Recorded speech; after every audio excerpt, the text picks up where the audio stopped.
कुपवाडमधील विद्यानगर माजी सैनिक वसाहत विस्तारित परिसरात उपमहापौर गजानन मगदुम आणि उपायुक्त स्मृती पाटील यांचा पाहणी दौरा. मिरज विद्यानगर माजी सैनिक विस्तारित परिसर तसेच कुपवाड वॉर्ड क्रमांक 2 मिरज विस्तारित भागातील विविध नागरी समस्यांची पाहणी करण्यासाठी आज उपमहापौर गजानन मगदुम यांनी महानगरपालिकेच्या वरिष्ठ अधिकाऱ्यांसमवेत प्रत्यक्ष दौरा केला.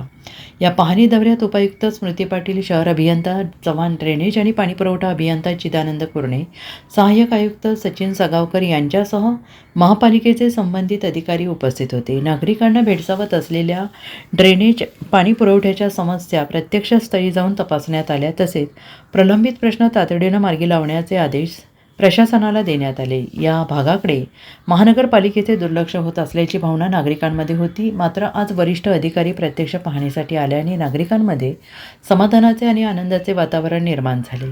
समस्यांची जागेवर पाहणी करून त्यावर त्वरित उपाययोजना करण्याचे निर्देश देण्यात आल्याने स्थानिकांनी समाधान व्यक्त केले. यावेळी योजनेतून जी कामे वगळण्यात आली आहेत अशा कामांचे ड्रेनेज प्रस्ताव करण्याचे, तसेच या भागात पाणीपुरवठा लाईन टाकलेल्या नाहीत त्या ठिकाणी पाणीपुरवठा लाईन व्यवस्था करण्याची सूचना देण्यात आली. माजी सैनिक स्तंभ ते मिरज गव्हर्नमेंट क्वार्टर्स सावली रोडपर्यंत सुरू असलेल्या रस्त्याच्या कामाची पाहणी करण्यात आली. या रस्त्यावरील चेंबर उंचीकरण तसेच रस्त्याच्या पातळीवरील तांत्रिक बाबींचा आढावा घेऊन संबंधित कामे दर्जेदार आणि नियोजनबद्ध पद्धतीने पूर्ण करण्याच्या सूचना देण्यात आल्या. नागरिकांच्या सोयींसाठी कामांमध्ये कोणतीही हलगर्जीपणा होऊ नये असे स्पष्ट निर्देश उपमहापौरांनी दिले आहेत. Bureau report, SBN Marathi, Miraj.